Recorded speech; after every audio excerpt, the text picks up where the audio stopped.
السلام عليكم ورحمة الله وبركاته. طبعا اليوم عندنا الثغرة الثانية لدورة اختراق الأجهزة.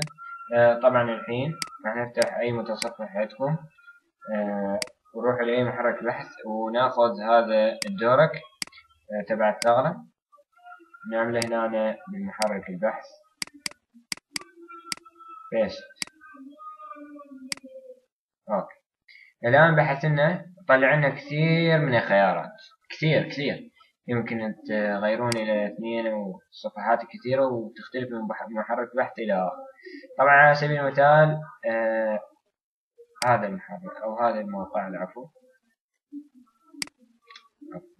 ليس محرك بحث. طبعا شلون نعرف احنا استقصدنا الاسم؟ الباسورد يكون نهايته نفس اسم الثغرة اللي هو admin ACB.